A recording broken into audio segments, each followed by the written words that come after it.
আমরা তো বর্তমান সময়ে কোরআনে কারীম তিলাওয়াত করি না। এই মোবাইল নামক ক্যান্সার বস্তুটি আমাদের কোরআনে কারীমের তিলাওয়াত করে নিয়েছে। কিয়ামতের দিন এক বান্দা আল্লাহ পাকের আদালত থেকে পা নাড়াতে পারবেন না, জবাব দিতে হবে। আল্লাহর কসম করে বলছি, এই মোবাইল নামক ক্যান্সার বস্তুটি কোরআনে কারীম তিলাওয়াত করে নিয়েছে।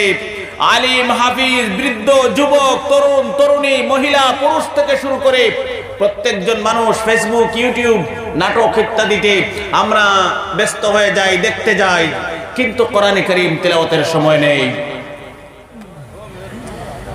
ওলিউল্লাহ মুহাদ্দিসে দেহলভী নিজের ঘরে বসে বসে কোরআনে কারীম তিলাওয়াত করতেছেন। হঠাৎ তিনি দেখতে পেলেন ঘরের ভিতরে দুটি সাপ বেশ বসে বসে খেলা করতেছে আর কোরআনে কারীম পড়া শুনতেছে। উনি তিলাওয়াত করছেন, সাপ দুটি খেলা করছে আর কোরআনে কারীম কান পেতে দুটি সাপ শুনছে। সুবহানাল্লাহ। আমরা মানুষ হয়ে আমাদের কোনো অবস্থার পরিবর্তন হয় না। যখন সাপ আমরা দেখবো, দিনের বেলা হোক অথবা রাত্রি বেলা, সাপ দেখার সাথে সাথে কিন্তু মারবেন না। সাপ দেখার সাথে সাথে মারবেন না। কি করবেন? ওলিউল্লাহ মুহাদ্দিসে দেহলভী রাত্রি বেলা নিজের ঘরে সাপ দেখার পরেও মারেন নাই। তিনি বলেছেন, তোমরা যদি কোনো জিন্নাত হও, আমি ওলিউল্লাহ মুহাদ্দিসে দেহলভী যুগশ্রেষ্ঠ আলিম, যুগশ্রেষ্ঠ পীর, আমার আদেশ হলো আমার ঘর থেকে চলে যাও। একবার ওয়ার্নিং দিয়েছেন, তোমরা যদি জিন্নাত হও চলে যাও, সাপ হও থাকো। সাপ যদি হও থাকো, আর জিন্নাত বা ভূত প্রেত হও চলে যাও। দুইবার বলেছেন, তিনবার বলেছেন, দুটি সাপ চলে যায় নাই। তিনবার বলেছেন, দুটি সাপ ঘর থেকে চলে যায় নাই। কান পেতে বসে বসে কোরআনে কারীম তিলাওয়াত শুনছেন। ওলিউল্লাহ মুহাদ্দিসে দেহলভী মনে মনে ভাবতেছেন, এই দুটি কোনো জিন্নাত না, কোনো ভূত প্রেত না, ঘর থেকে লাঠি হাতে নিয়ে দুটি সাপকে মেরে ফেলেছেন। তিনি ভাবতেছেন কোনো জিন্নাত, ভূত প্রেত না। যদি জিন্নাত হতো বা জিনের বাচ্চা হতো, আমি তিনবার ওয়ার্নিং দিয়েছি, আমার ঘর থেকে বের হয়ে যেত। সুবহানাল্লাহ। কিন্তু চলে যায় নাই, এরা নিশ্চয় সাপ। তিনি লাঠি হাতে নিয়ে মেরে ফেলেছেন। আধা ঘন্টা 20 মিনিট চলে গেছে। একদল জিন্নাত, 10-12 জনের একদল জিন্নাত আমাদের মতো মানুষের সুরত ধরে, মানুষের রূপ ধারণ করে ওলিউল্লাহ মুহাদ্দিসে দেহলভীর ঘরে উপস্থিত হয়েছেন। এসে বলতেছেন, হে যুগের শ্রেষ্ঠ পীর মুহাদ্দিস ওলিউল্লাহ মুহাদ্দিসে দেহলভী, আমাদের জিন্নাতের বাদশার আদেশ হলো আপনি এই ভারতের জমিন থেকে, হিন্দুস্তানের জমিন থেকে আমাদের সাথে জিন দেশে যেতে হবে। আউযু বিল্লাহি মিনাশ শাইতানির রাজীম। বিসমিল্লাহির রহমানির রহিম। কুনতুম খায়রা উম্মাতিন উখরিজাত লিন-নাস তা'মুরুনা বিল মা'রুফি ওয়া তানহাউনা 'আনিল মুনকার ওয়া তু'মিনুনা বিল্লাহ। وبعد فروي عن النبي صلى الله عليه وسلم كنت نهيتكم عن زيارة القبور ألا فزوروها فإنها تذكر الموت أو كما قال رسول الله صلى الله عليه وسلم إن الله وملائكته يصلون على النبي يا أيها الذين آمنوا صلوا عليه وسلموا تسليما اللهم صل على سيدنا مولانا محمد وعلى آل سيدنا مولانا محمد اللهم صل على سيدنا مولانا محمد وعلى آل سيدنا مولانا محمد بلغ العلا بكماله كشف الدجى بجماله حسنت جميع خصاله صلوا عليه وآله بلغ العلا بكماله كشف الدجى بجماله حسنت جميع خصاله صلوا عليه وآله لا إله إلا الله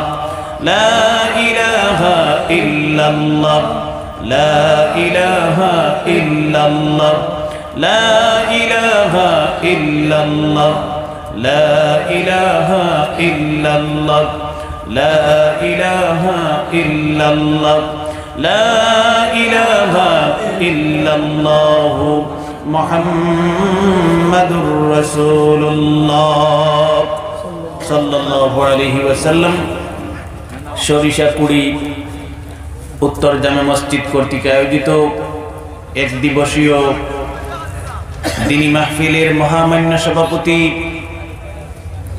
আমির নিজামুল মুসলিমিন আলহাজ হযরত মাওলানা আবুল হাসান সাহেব দামাত বরকাতুহুম জানিশিন রায়পুরি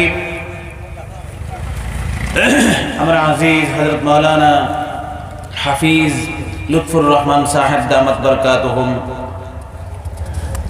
দিগর হযরত উলামায়ে কেরাম পরম শ্রদ্ধা ভাজন মুরব্বিগণ প্রাণপ্রিয় যুবক ভাইয়েরা স্নেহের আদরের ছাত্র ছাত্রীরা আল্লাহ পাকের অত্যন্ত ফজল ও করম রাত অনেক হয়ে গিয়েছে এরপরেও অসংখ্য দিন দরদি নবী প্রেমী মুসলমান পুরুষেরা আরামের ঘুমকে হারাম করে নবীজির দিনী মাহফিলে এসে বসে গিয়েছেন আল্লাহ পাক কিছু সময় অতিবাহিত করার সুযোগ করে দিয়েছেন সেই জন্য আমরা আল্লাহ পাকের বান্দা হিসাবে মহব্বতের স্বরে অন্তর থেকে সকলে আল্লাহ পাকের প্রশংসা আদায় করে নেব সকলে পড়ব আলহামদুলিল্লাহ আমার ভাইয়েরা আমি অত্যন্ত পরিশ্রান্ত যেহেতু অনেক দূর থেকে এসেছি প্রায় 130 কিলোমিটার দূর হবে আমি মুসাফির মানুষ দীর্ঘ করব না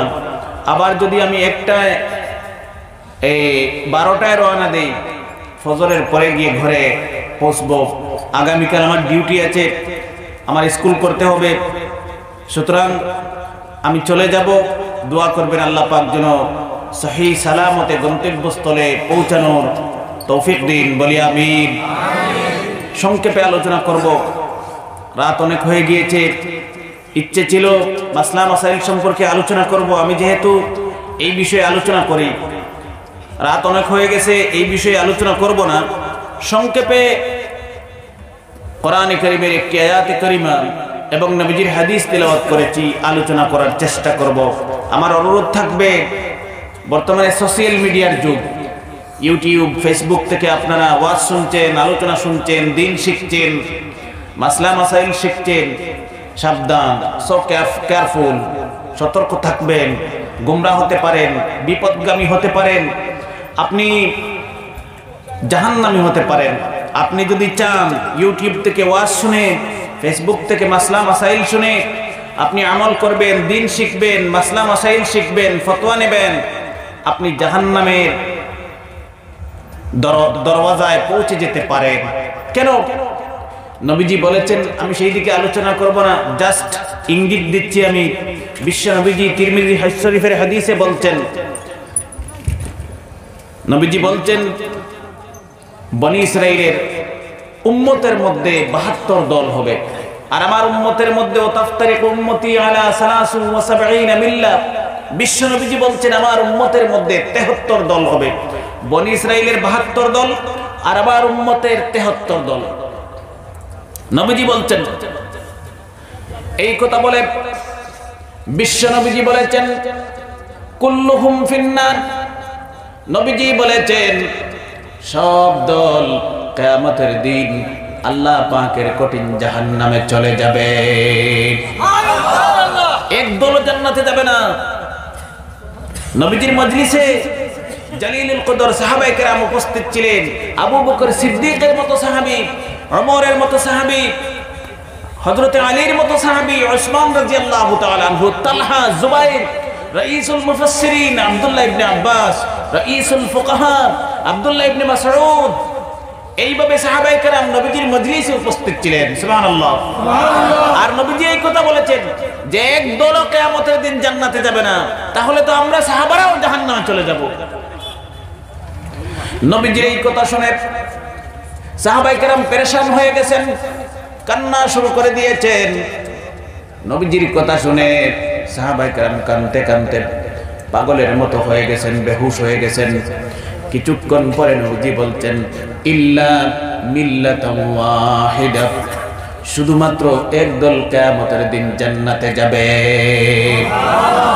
এই যে 73 দলের কথা বলেছেন, 73 দল, এর মধ্যে অনলি ওয়ান দল, এক দল জান্নাতে যাবে। সুবহানাল্লাহ। এক একটি দলের মধ্যে কোটি কোটি উম্মত থাকবেন, আর এর মধ্যে একদল যদি জান্নাতে যায় তাহলে কয়েক লক্ষর মধ্যে 1 মিলিয়নে একজন জান্নাতি হবে। এক গ্রামে একজন না, এক এক জিপিতে একজন জান্নাতি হবে। জান্নাতে যাওয়া এত সহজ না, আর এত কঠিন না। আমরা যদি আল্লাহর নবীর সুন্নতকে অনুসরণ করে, সাহাবায়ে কেরামের সুন্নতকে অনুসরণ করে চলি, তাহলে জান্নাতে যাওয়া ভেরি ভেরি সিম্পল, অত্যন্ত সহজ। আমি বলবো সেই কথা। সুতরাং যুবক ভাইয়েরা, নবীজি যেই মাত্র বলেছেন একদল জান্নাতি হবে, সাহাবায়ে কেরাম স্বস্তির নিঃশ্বাস ফেলেছেন, আর সহ্য করতে পারেন নাই। সঙ্গে সঙ্গে নবীজিকে প্রশ্ন করেছেন, কালু মান হিয়া ইয়া রাসূলুল্লাহ। নবীজি, আমরা সাহাবারা জানতে চাই কোন দল কিয়ামতের দিন জান্নাতি হবে, আমাদেরকে পরিচয় করে দিন। দুনিয়ায় কোন দলটি কিয়ামতের দিন জান্নাতি হবে? সুবহানাল্লাহ, আমাদেরকে পরিচয় করে দিন। নবীজি সঙ্গে সঙ্গে বলেছেন, মা আনা আলাইহি ওয়া আসহাবি। নবীজি বলেছেন কিয়ামতের দিন এই দল জান্নাতি হবে যে দলের মানুষ দুনিয়ায় বিশ্ব নবীজির সুন্নতকে অনুসরণ করবে, অনুকরণ করবে, বিশ্ব নবীজির সাহাবীর সুন্নতকে অনুসরণ করবে, অনুকরণ করবে। নবীজির যে কোনো সাহাবীকে অনুসরণ করে আমল করলে পরে কিয়ামতের দিন ওই মানুষটা জান্নাতের ভিতরে চলে যাবে। সুতরাং আমরা বড় আমল থেকে ছোট্ট আমল পর্যন্ত নবীজির সুন্নত মতো করার চেষ্টা করব, অথবা যে কোনো একজন সাহাবীকে ফলো করা, আপনারা বুঝেন, এই ফলো করে, অনুসরণ করে, অনুকরণ করে দুনিয়া আমল করলে পরে হেদায়েত পাবো, সোজা রাস্তায় চলে চলে জান্নাতে পৌঁছে যাব। সুবহানাল্লাহ। সুতরাং আমার এই উদ্দেশ্য থাকবে। আমরা তো জন্ম হয়েছে, আমাদের প্রত্যেকের জন্ম হয়েছে, জন্ম থেকে এই মুহূর্ত পর্যন্ত কোরআনে কারীম শুনে শুনে আসতেছি। আমরা কোরআনে কারীম শুনছি, জন্মের পর থেকে আমরা শুনতেছি।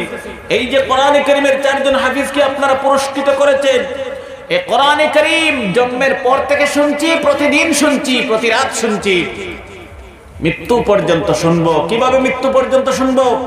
আপনার যখন মৃত্যুর যন্ত্রণায় শায়িত থাকবেন, আপনি মৃত্যু শয্যায় সজ্জিত থাকবেন, সাকরাতে মউত লেগে যাবে।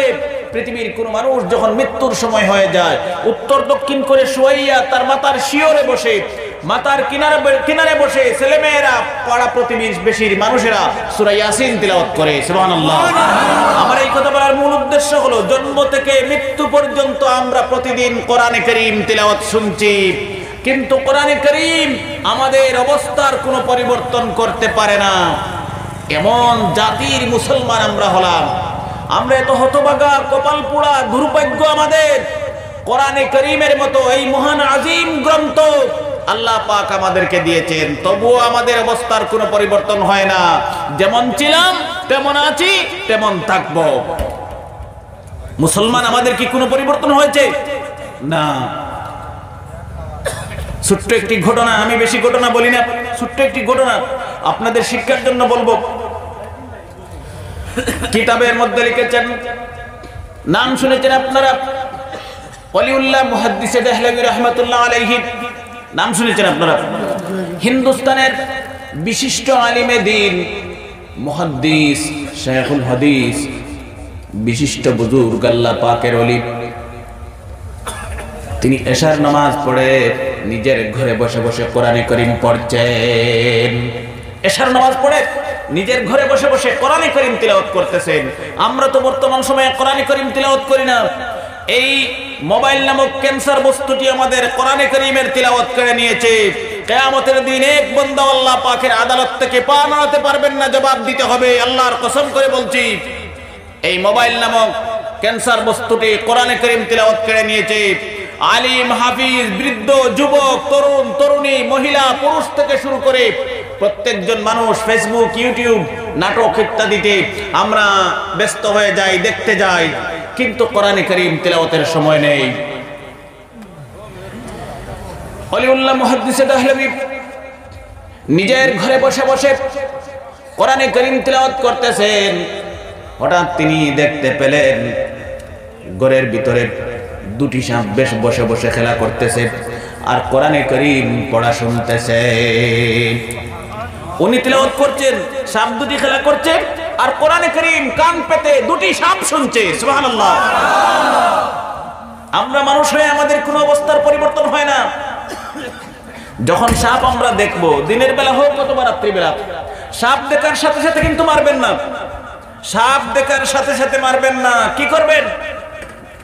ওলিউল্লাহ মুহাদ্দিস দেহলভী রাত্রিবেলা নিজের ঘরে সাপ দেখার পরেও মারেন নাই। তিনি বলেছেন, তোমরা যদি কোনো জিন্নাত হও, আমি ওলিউল্লাহ মুহাদ্দিস দেহলভী যুগশ্রেষ্ঠ আলিম, যুগশ্রেষ্ঠ পীর, আমার আদেশ হলো আমার ঘর থেকে চলে যাও। একবার ওয়ার্নিং দিয়েছেন, তোমরা যদি জিন্নাত হও চলে যাও, সাপ হও থাকো।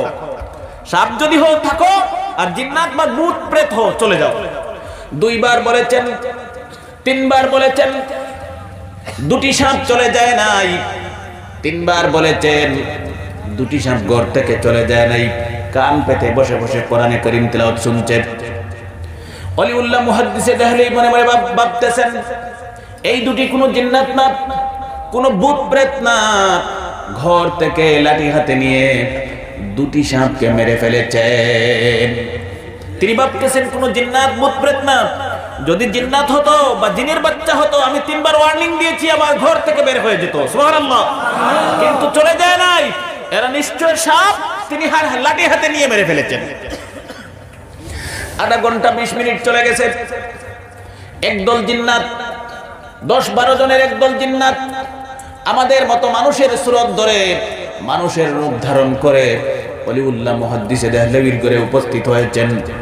এসে বলতেছেন, হে যুগের শ্রেষ্ঠ পীর মুহাদ্দিস ওলিউল্লাহ মুহাদ্দিস দেহলভী, আমাদের জিন্নাতের বাদশার আদেশ হলো আপনি এই ভারতের জমিন থেকে, হিন্দুস্তানের জমিন থেকে আমাদের সাথে জিন দেশে যেতে হবে। মুআদ্দাবানা গুজারিশ পেশ করলেন, আদবের সহিত সসম্মানে ওনার সামনে বলতেছেন, আমাদের জিনদের বাদশার আদেশ হলো আমাদের সাথে আমাদের জিন দেশে আপনাকে এই হিন্দুস্তানের জমিন থেকে যেতে হবে। সুবহানাল্লাহ। যুবক ভাইয়েরা, দেহলভী রহমাতুল্লাহ আলাইহি বলছেন, আমি তাদের সাথে লম্বা ঘটনা সংক্ষেপে বলছি। তাদের সাথে চলে গেলাম, জিনেরা আমাকে এমন দেশে নিয়ে চলে গেছে, আমি ইচ্ছে করলেও, কিয়ামত পর্যন্ত চেষ্টা করলেও দেহলভী এই দেশ থেকে ভারতে ফিরে আসতে পারবে না। এমন জায়গায় আমাকে নিয়ে তারা চলে গেছে, আমি সারা জীবন শত সহস্র চেষ্টা করলেও জিন দেশ থেকে ভারতের জমিনে আর ফিরে আসতে পারবো না।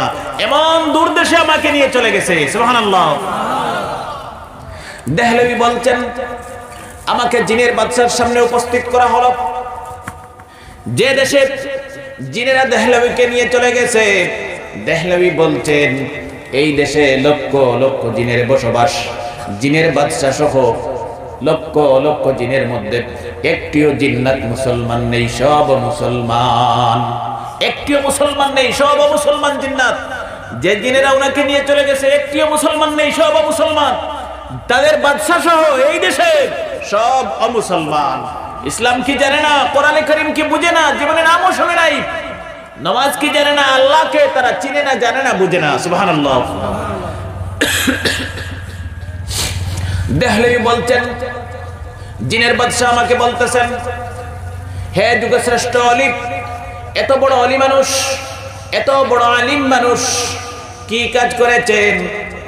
দেহলেভি বলতেছেন, কি করেছি আমি? জিন্নাতের বাদশা বলতেছেন, হযরত, আমার দুটি মাত্র ছেলে সন্তান দুনিয়ায়, আর কোনো ছেলেও নেই, কোনো মেয়েও নেই। আপনি এশার নামাজ পড়ে কি যেন তিলাওয়াত করতেছিলেন, আমার দুটি ছেলে বসে বসে শুনতেছিল।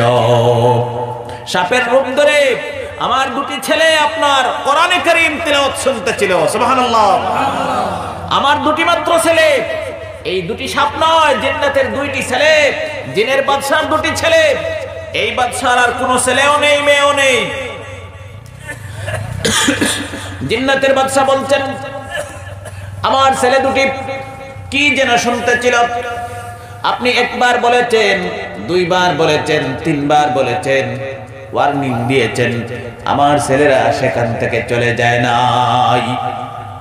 হে দেহলভি, আমি ইচ্ছে করলে আপনাকে এই মুহূর্তে মারতে পারি, শাস্তি দিতে পারি, হত্যা করতে পারি, যেহেতু তোমার আল্লাহ পাক কোরআনে কারীমে বলেছেন, ইয়া আইয়ুহাল্লাযীনা আমানু কুতিবা আলাইকুমুল কিসাসু ফিল কাতলা। আল্লাহ পাক বলেছেন, ইসলামী শরীয়ত মতে, ইসলামী হুকুম মতে কোন মানুষ যদি কোন মানুষকে হত্যা করে, কেউ যদি কাউকে খুন করে, মার্ডার করে, শরীয়তের ফয়সালা হলো, কোরআনে কারীমের ফয়সালা হলো, হত্যার বদলা হত্যার হত্যা, মার্ডারের বদলা মার্ডার, যে মার্ডার করেছে তাকে হত্যা করা। সুতরাং দেহলভি, আমি তোমাকে কোরআনে কারীমের আয়াত দিয়ে হত্যার ফয়সালা করে দিতে পারি, কিন্তু দেব না। আমার জানা আছে, হাদিসের মধ্যে লেখা আছে, বিশ্বনবী জনাবে মুহাম্মদুর রাসূলুল্লাহ সাল্লাল্লাহু আলাইহি ওয়াসাল্লাম বলেছেন, কোন সৃষ্টি যদি তার রূপ পরিবর্তন করে কোন মানুষের ঘরের ভিতরে ঢুকে যায়, জিন্নাতের আসল রূপ কিন্তু সাপের মতো না। জিন্নাতের আসল রূপ আলাদা একটি রূপ আছে, তারা তাদের রূপ পরিবর্তন করে, চেঞ্জ করে সাপের রূপ ধারণ করেছে। এই কথা বলছেন জিন্নাতের বাদশা, কোন সৃষ্টি যদি তার আসল রূপ পরিবর্তন করে কোন মানুষের ঘরে ঢুকে যায়, আর এই মানুষটি তিনবার ওয়ার্নিং দেয়, জিন্নাত হও, ভূত প্রেত হও, আমার ঘর থেকে বের হয়ে যাও, চলে না যায়, তাহলে মারতে পারবে, জায়েজ আছে। সুবহানাল্লাহ। জিনের বাদশা বলছেন, হে ওয়ালিউল্লাহ, আপনি তিনবার বলেছেন, আপনার নবীর সুন্নতের উপর আমল করেছেন, এরপরে আমার ছেলেদেরকে মেরেছেন। আমি ছেলেদের পিতা হয়ে আপনার পক্ষে ফয়সালা দিলাম, আপনার কোনো দোষ নেই। আপনার পক্ষে ফয়সালা দিলাম, আপনার নবীর সুন্নতের উপর আমলের বরকতে আপনার কোনো দোষ নেই। সুবহানাল্লাহ। জিন্নাতের বাদশা বলছেন, ওয়ালিউল্লাহ, আমার দুটি ছেলে মারা গেছে, আমার দুনিয়ায় কোনো ছেলেও নেই, মেয়েও নেই, আর দুটি ছেলে ছিল, আপনি মেরে ফেলেছেন, হত্যা করে ফেলেছেন, আমার কোনো দুঃখ নেই। কিন্তু যে জিনিসটা শুনতে গিয়ে তিনবার ওয়ার্নিং দিয়েছেন, আমার ছেলেরা জায়গা থেকে নড়তে পারে নাই, শুনতেছিল, শুনতেছিল, শুনতেছিল, এমন অবস্থায় জীবন দিয়েছে। এমন কি আপনি পড়তেছিলেন, চুম্বকের মতো আমার ছেলেদেরকে আকর্ষণ করে এত মধুর সুরে আপনি তেলাওয়াত করতেছিলেন। কি বস্তু, যে জিনিসটা শুনতে গিয়ে আমার যে ছেলেরা প্রাণ দিয়েছে, জীবন দিয়েছে, মরে গিয়েছে, টেরই পায় নাই। সুবহানাল্লাহ। কি জিনিস আপনি তেলাওয়াত করতেছিলেন? জিন্নাতের বাদশা বলতেছে, আমরা তো মুসলমান না, আমরা জানি না কি জিনিস তেলাওয়াত করতেছিলেন। ওয়ালিউল্লাহ। জিন্নাতের বাদশা বলতেছেন, আমার বিন্দুমাত্র দুঃখ নেই, আমার ছেলেরা মরে গেছে, যে জিনিসটা শুনতে গিয়ে আমার ছেলেরা জীবন দিয়েছে, এই জিনিসটা লক্ষ লক্ষ জিন্নাতদেরকে আপনার মুখে শোনাইয়া যান। সুবহানাল্লাহ। আপনার কণ্ঠে, সুমধুর কণ্ঠে যে জিনিসটা শুনতে গিয়ে আমি জিনদের বাদশার দুটি ছেলে জীবন দিয়েছে, সেই জিনিসটা আপনার সুমধুর কণ্ঠে আমাদেরকে শোনান। ওয়ালিউল্লাহ মুহাদ্দিসে দেহলভি সঙ্গে সঙ্গে কোরআনে কারীম থেকে তেলাওয়াত শুরু করে দিয়েছেন। আউযু বিল্লাহি মিনাশ শাইতানির রাজীম, বিসমিল্লাহির রাহমানির রহমানির রহিম। আর রহমানু আল্লামাল কুরআন খালাকাল ইনসানা আল্লামাহুল বায়ান। কোরআনে কারীমের সবচেয়ে সুন্দর সূরা, এই সূরা ওয়ালিউল্লাহ মুহাদ্দিসে দেহলভী তিলাওয়াত শুরু করে দিয়েছেন।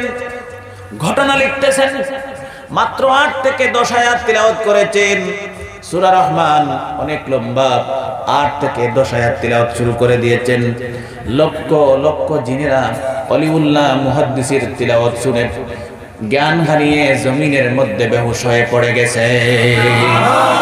লক্ষ লক্ষ জিন্নাত হুশহারা হয়ে বেহুশ হয়ে জমিনে পড়ে গিয়েছে। সুবহানাল্লাহ। ওয়ালিউল্লাহ মুহাদ্দিসে দেহলভী বলছেন, প্রায় 15 মিনিট সময় লেগেছে কোরআনে কারীমের সূরা রহমান তিলাওয়াত করতে। সূরা রহমান তিলাওয়াত শেষ, জিনেরা আবার হুশ ফিরে পেয়েছে, বেহুশ হয়েছিল। সূরা রহমান যখন তিলাওয়াত শেষ হয়েছে, সব লক্ষ লক্ষ জিনেদের আবার হুশ ফিরে এসে গেছে। যখন হুশ ফিরে এসেছে, লক্ষ লক্ষ জিন্নাত বলতেছে, হে ওয়ালিউল্লাহ মুহাদ্দিসে দেহলভী, কি জিনিস শুনাইলা, জীবনে এমন সুন্দর আশ্চর্যজনক বস্তু আমরা জিনেরা কখনো শুনি নাই। যাদের বয়স 1000 বছর, 2000 বছর, 5000 বছরের জিন্নাত এই দেশে আছে, তারা বলছে, জিন্নাতেরা বলছে, নবীজি যেভাবে বতনে নখলার মধ্যে কোরআনে কারীম তেলাওয়াত করতেছিলেন, নবীজি ফজরের নামাজের সময়, আর জিনেরা পিছন থেকে নবীজির তিলাওয়াত শুনতেছিল। স্বয়ং কোরআনে কারীম যার উপর আল্লাহ পাক নাযিল করেছেন, তিনি কোরআনে কারীম তিলাওয়াত করতেছেন। জিনেরা শুনতেছে, আর জিনেরা পিছন থেকে শুনে। এই জিনেরা কিন্তু মুসলমান। জিনেরা বলতেছে, ফাকালু ইন্না সামি'না কুরআনান আজাবা, এমন আশ্চর্য ধরনের কোরআনে কারীম আমরা শুনেছি, জীবনে এত আশ্চর্য ধরনের সুন্দর কোরআনে কারীম শুনি নাই। এইভাবে ওয়ালিউল্লাহ মুহাদ্দিসে তিলাওয়াত সুমধুর কণ্ঠে তিলাওয়াত শুনে জিন দেশের জিন্নাতেরা বলছে, ফাকালু ইন্না সামি'না কুরআনান আজাবা, আশ্চর্য ধরনের কোরআনে কারীম ওয়ালিউল্লাহ মুহাদ্দিসে দেহলভী আমাদেরকে শুনিয়েছো। শুধু শুনি নাই, জিনেরা বলছে, ইয়াহদি ইলার রুশদি, 15 মিনিটের কোরআনে কারীম শুনেছে। আমি আপনি জন্ম থেকে মৃত্যু পর্যন্ত শুনতেছি, কিন্তু আমাদের অবস্থার কোনো পরিবর্তন হয় নাই। জিনেরা মাত্র 15 মিনিট কোরআনে কারীম তেলাওয়াত শুনেছে। দেহলভীর মুখ থেকে তারা বলছে, ইয়াহদি ইলার রুশদি, কোরআনে কারীম 15 মিনিট শুনলাম, আর এই কোরআনে কারীম শোনা মাত্র আমাদের সিদ্ধান্ত পরিবর্তন করে নিলাম। এই কোরআনে কারীম হেদায়েতের রাস্তা আমাদেরকে দেখিয়ে দিয়েছে। আমরা এতদিন জাহান্নামের রাস্তায় ছিলাম, বিপদে ছিলাম, গুমরাহির মধ্যে ছিলাম। আমরা আল্লাহকে জানতাম না, নবীকে চিনতাম না, ইসলাম কি বুঝতাম না। এই 15 মিনিটের কোরআনে কারীম আমাদের চক্ষু খুলে দিয়েছে। সুবহানাল্লাহ। জিনেরা বলছে, শুধু চক্ষু খুলে দেয় নাই, আমরা আর দেরি করব না। জিনেরা বলছে, ফাআমান্না বিহি, 15 মিনিটের কোরআনে কারীম তিলাওয়াত শোনার পরে লক্ষ লক্ষ জিনেরা মুখে আর বুকে বলে নিয়েছে, লা ইলাহা ইল্লাল্লাহু মুহাম্মাদুর রাসূলুল্লাহ সাল্লাল্লাহু আলাইহি ওয়াসাল্লাম। এই 15 মিনিটের তিলাওয়াত শুনে লক্ষ লক্ষ জিনেরা ওয়ালিউল্লাহ মুহাদ্দিসে দেহলভীর হাত মোবারক ধরে ইসলামের সুশীতল ছায়াতলে আশ্রয় নিয়েছে। সুবহানাল্লাহ। আমরা মুসলমান সমস্ত জীবন থেকে কোরআনে কারীম শুনি, পড়ি, তাফসীর শুনি, ওয়াজ শুনি, আমাদের আমলের কোনো পরিবর্তন হয় না। সুতরাং আমল করতে হবে মুসলমান, নইলে আমাদের জীবন নষ্ট হবে, দুনিয়া আশা সাকসেস হবে না। আল্লাহ পাক যেন আমলের তৌফিক দিন, বলি আমিন। আমি যে আয়াতে কারিমা এবং হাদিস তেলাওয়াত করেছি, যদি পারি সামান্য আলোচনা করার চেষ্টা করব। ইসলামী মাসাইল বিষয়ে চেষ্টা করেছিলাম আলোচনা করার, রাত অনেক হয়ে গিয়েছে, সুতরাং আলোচনা করব না। এই বিষয়ে, কোরআনে কারীম বিষয়ে আমি সামান্য আলোচনা করে আমার আলোচনা শেষ করে দেব। যুবক ভাইয়েরা, বিশ্বনবী জনাবে মুহাম্মদুর রাসূলুল্লাহ সাল্লাল্লাহু আলাইহি ওয়াসাল্লাম বলেছেন,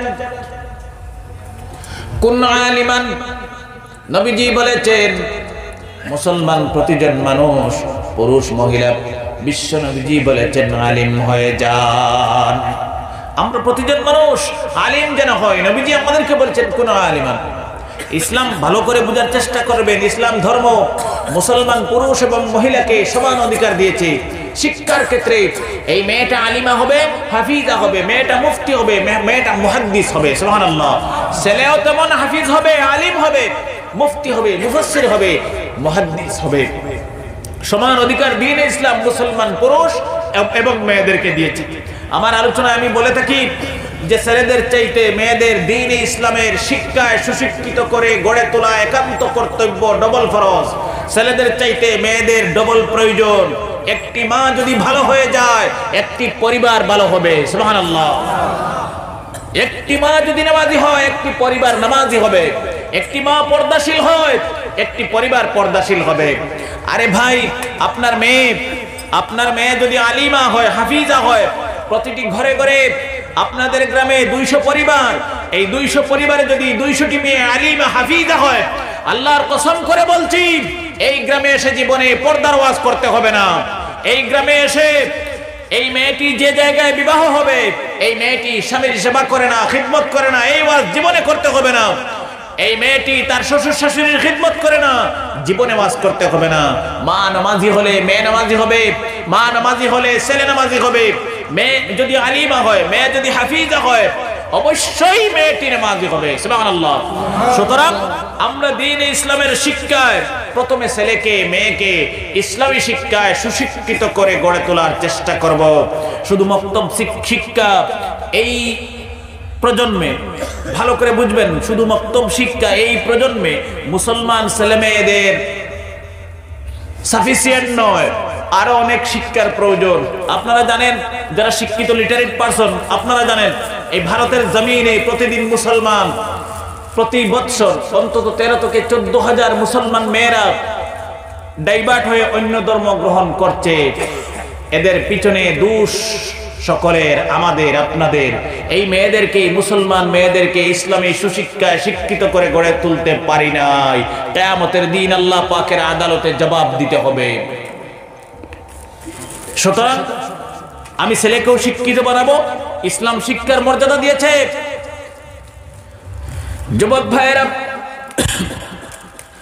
জিব্রাইল যখন নবীজির সামনে আসলেন, জীবনের সর্বপ্রথম নবীজি জিব্রাইলকে দেখেন নাই। সর্বপ্রথম এসে বলছেন, ইকরা বিসমি রাব্বিকাল্লাযী খালাক। সর্বপ্রথম শিক্ষার কথা জিব্রাইল এসে নবীজির উপর নাযিল করেছেন। সুবহানাল্লাহ। ইসলাম শিক্ষার এত মর্যাদা দিয়েছে, এত মান সম্মান দিয়েছে দ্বীন ইসলাম, মুসলমান ধর্ম শিক্ষা। সুতরাং ছেলেকে মেয়েকে শিক্ষিত করে গড়ে তোলার চেষ্টা করব। আল্লাহ পাক যেন তৌফিক দিন, বলি আমিন। যুবক ভাইয়েরা, নবীজি বলেছেন সম্ভব হয় নিজে নিজে আলিম হও। আমরা যারা আলিম হতে পারি নাই, সেই সুযোগ কি আর আছে আমাদের? আর জীবনে আলিম হতে পারবো না। যারা হাফিজ হতে পারি নাই, সেই সুযোগও আমরা হারিয়ে ফেলেছি। আর জীবনে হাফিজ হতে পারবো না। নবীজি 2 নম্বর সুযোগ দিয়েছেন আমাদেরকে। বিশ্ব নবীজি বলেছেন, তুমি নিজে আলিম হতে পারো নাই, হাফিজ হতে পারো নাই, দুঃখিত হবে না। ইসলাম ধর্ম মুসলমানের ধর্ম, মুসলমান মানুষকে 2 নম্বর সুযোগ দিয়েছে। নবীজি বলেছেন, আও মুতাআল্লিমান, নিজে আলিম হতে পারো না, নিজে হাফিজ হতে পারলে না। নবীজি বলেছেন, ছেলেকে আলিম বানাও, মেয়েটাকে আলিমা বানাও। ছেলেকে হাফিজ বানাও, নবীজি বলেছেন মেয়েটাকে হাফিজা বানাও। নিজে পারো নাই, দুঃখিত হবে না, আফসোস করবে না। ছেলেকে আলিমা বানাও, ছেলেকে আলিম বানাও, মেয়েকে আলিমা বানাও। ছেলেকে হাফিজ বানাও, মেয়েকে হাফিজা বানাও। সেই সুযোগ ইসলাম দিয়েছে। আমি নিজে আলিম হতে পারলাম না, আমি তো ছেলেকে চেষ্টা করলে পারবো। কোন ভাই বলতে পারেন, হুজুর আমার তো ছেলেই নাই, আমার মেয়ে সন্তান। আরো ভালো, যাদের কপাল ভালো, ভাগ্য ভালো, নসিব ভালো, তাদেরকে আল্লাহ পাক কন্যা সন্তান মেয়ে সন্তান দেয়। সুবহানাল্লাহ। মেয়েদের পিতা দুঃখিত হবে না। আল্লাহর কসম করে এই মজলিসে বসে বলছি, কিয়ামতের দিন নবীজির সাথে জান্নাতে যাবে।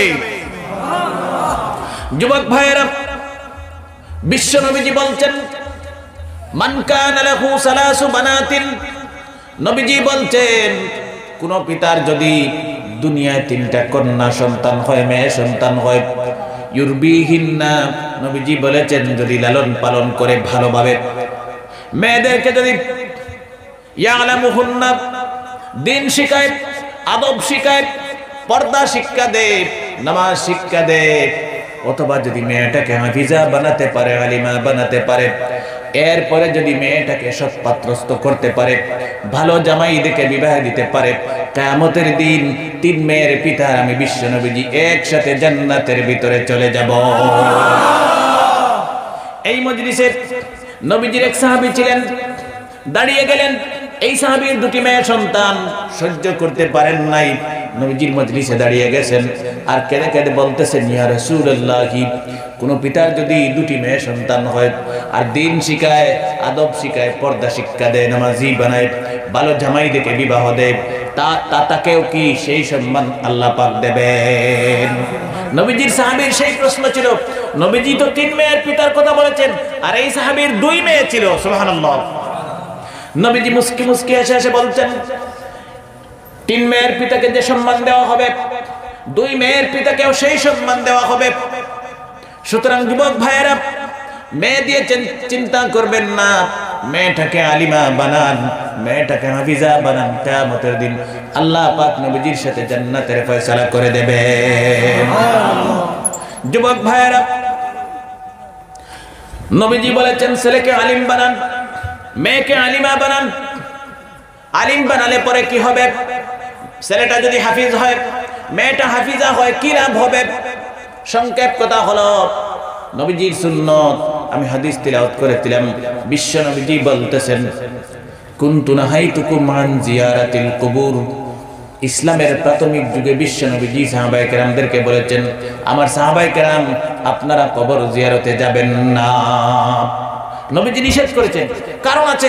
সাহাবায়ে কেরাম নতুন মুসলমান হয়েছেন, ঈমান দুর্বল, অন্য ধর্ম থেকে ডাইভার্ট হয়ে সাহাবায়ে কেরাম মুসলমান হয়েছে, নবীজির হাতে হাত রেখে কলিমা পড়েছেন। হয়তো সাহাবায়ে কেরাম কবরস্থানে গেলে শিরকি গুনাহ করে দিতে পারেন, কুফরি করে দিতে পারেন, সজদা করে দিতে পারেন। মুহাদ্দিসিনে কেরাম এই হাদিসের ব্যাখ্যা লিখেছেন, এই জন্য নবীজি সাহাবায়ে কেরামদেরকে ইসলামের প্রাথমিক যুগে কবর জিয়ারতে নিষেধ করেছেন। সুবহানাল্লাহ। বাট কিন্তু ইসলামের শেষ যুগে নবীজির যখন পূর্ণ বিশ্বাস হয়ে গিয়েছে, আমার সাহাবায়ে কেরামের ঈমান মজবুত হয়ে গিয়েছে, আর কবরস্থানে গেলে শিরকি করবেন না, কুফরি করবেন না, নাফরমানি করবেন না, গুনাহ করবেন না, তখন নবীজি বলেছেন, আলা ফাজুরুহা। নবীজি বলেছেন, এবার আমি পারমিশন দিলাম, অথরিটি দিলাম, সাহাবায়ে কেরাম কবর জিয়ারতে যাও। সুবহানাল্লাহ। আমরা তো কবর জিয়ারতে যাই না, যাই না? আমরা যাই না, যাই প্রতি ঈদের সময়, ঈদের নামাজ পড়ে আমরা সবাই কবরস্থানে কবর জিয়ারতে যাই। কিন্তু উচিত ছিল, আপনার পিতা মারা গেছেন, মা মারা গেছেন, ফজরের নামাজ পড়বেন, কবরস্থানে যাবেন, মা বাবার কবরের কিনারে দাঁড়িয়ে দোয়া করবেন, পড়াশোনা করবেন, জিয়ারত করবেন। বিশ্ব নবীজি বলেছেন, আপনারা আলিম মানুষ না, আপনারা জেনারেল সাধারণ মুসলমান মানুষ। নবীজি বলেছেন, ছেলেটা সাধারণ মুসলমান মানুষ, ছেলেটা আলিম না, হাফিজ না, দাড়ি নেই, টকি নেই, পাঞ্জাবি নেই, জুব্বা নেই। এরপরেও নবীজি বলেছেন, তার মা বাবার কবরের কিনারে গিয়ে যদি একবার পড়ে রব্বির হামহুমা কামা রব্বায়ানি সগীরা, নবীজি বলেছেন 40 বছরের জন্য তার মা বাবার কবরের আযাব আল্লাহ পাক মাফ করে দেয়। আপনারা আলিম মানুষ না, হাফিজ মানুষ না, এরপরেও কবরস্থানে যাবেন, পিতামাতা, দাদা দাদি, নানা নানি, স্ত্রী, স্বামী মারা গেছে, আপনার ভাই মারা গেছে, কবরস্থানের কিনারে যাবেন, দোয়া করবেন, পড়াশোনা করবেন। 40 বছরের জন্য একবার পড়ার বরকতে আল্লাহ পাক মাফ করে দেবেন। কিন্তু সবচেয়ে মজার ব্যাপার হলো, এখানে আপনি সাধারণ মানুষ, এই জায়গায় যদি হাফিজ ছেলে হয় অথবা আলিম ছেলে হয়, নবীজি বলেছেন, অথবা মেয়েটা যদি আলিমা হয়, হাফিজা হয়ে ঘরে বসে বসে আব্বার জন্য পড়বে রব্বির হামহুমা কামা রাব্বায়ানি সগীরা। নবীজি বলেছেন আলিমের বরকতে, হাফিজের বরকতে গুফিরাত লাহু হাত্তা ইয়াউমাল কিয়ামা, কিয়ামত পর্যন্ত তার আব্বা আম্মার কবরের আযাব আল্লাহ পাক maaf করে দেবে। এত ফজিলত, ছেলেকে হাফিজ বানান, মেয়েকে বানান, ছেলেকে আলিম বানান, মেয়েকে বানান। সুতরাং যুবক ভাইয়েরা, নবীজি বলেছেন ছেলেকে আও মুতাআল্লিমান, ছেলেকে বানান, মেয়েকেও বানান। ইসলাম সমান অধিকার দিয়েছে ইলমে দ্বীনের শিক্ষার ক্ষেত্রে। ছেলেকেও পারেন নাই, মেয়েকেও পারেন নাই, 3 নম্বর বিশ্ব নবীজি সুযোগ দিয়েছেন। আপনি বলতে পারেন হুজুর আমি অনেক চেষ্টা করেছি, আমার ছেলেকে মাদ্রাসায় দিয়েছিলাম, ছেলেটা আলিম হতে পারে নাই, মেয়েটা আলিম হতে পারে নাই, আমি কি করব? কোন যুবক ভাইয়েরা বলতে পারেন হুজুর আপনি বলতেন হাফিজ বানাবো, আলিম বানাবো, আমি তো আমার ছেলেকে ডাক্তার ইঞ্জিনিয়ার বানাতে চাই। আহারে ভাই বানান না, কে আপনাকে নিষেধ করেছে? আপনি বানান। কিন্তু মুসলমান হিসাবে ইসলামের বেসিক দায়িত্ব আমাদের প্রথমে ছেলেটাকে মেয়েটাকে হাফিজ হাফিজা বানাবো। সুবহানাল্লাহ। যদি পারেন বেশ ভালো, আলিম বানান, পারেন না অন্তত হাফিজ বানান, মেয়েটাকে হাফিজা বানান। কোরআনে কারীম কণ্ঠস্থ করে সিনায় নিয়ে এই ছেলেটা যখন ম্যাট্রিক পরীক্ষা দিতে যাবে, এইচএস সায়েন্স স্ট্রিমে অ্যাডমিশন দেন, এই ম্যাট্রিক পরীক্ষায় কোরআনে কারীমের ইজ্জতে আর বরকতে পুরো স্টেট টপার করে আপনার ছেলেকে বের করে দেবেন। সুবহানাল্লাহ। কোরআনে কারীমের ইজ্জতে আর বরকতে এই ছেলেটা যদি আলিম হয়, সায়েন্স স্ট্রিমে অ্যাডমিশন নেয়, আল্লাহ পাক ভালো পার্সেন্টেজ দিয়ে তাকে এইচএস ক্লিয়ার করার তৌফিক দেবেন। অল ইন্ডিয়া নিটে যখন বসবে পরীক্ষা দিতে, ডক্টরি এন্ট্রান্স দিয়ে বসবে, এই আলিম হওয়ার বরকতে, হাফিজ হওয়ার বরকতে, ইলমে দ্বীনের ইজ্জতে আর বরকতে আল্লাহ পাক এই আলিম ছাত্রটাকে ফেল করে বেইজ্জত করবেন না। সুবহানাল্লাহ। চেষ্টা করেন আপনারা, আমার কথা মতো দেখেন, আপনার ছেলে আলিমা হবে, আলিম হবে, মেয়েটা আলিমা হবে, সাথে ডক্টর হবে, ইঞ্জিনিয়ার হবে। আর কি ভাবছেন আপনি? এই ছেলেটা যদি আলিম হয়ে, এই মেয়েটা আলিমা হয়ে ডক্টর হয়, তাহলে সমাজে শান্তি আসবে, পরিবারে শান্তি আসবে, দেশে শান্তি আসবে। যেখানে সেখানে যাবে, পাহাড়ে পর্বতে দরিয়ায় যাবে, নামাজের সময় হলে আল্লাহু আকবার বলে মুসল্লায় দাঁড়িয়ে যাবে। সুতরাং আমরা চেষ্টা করব এই সিস্টেম মতো।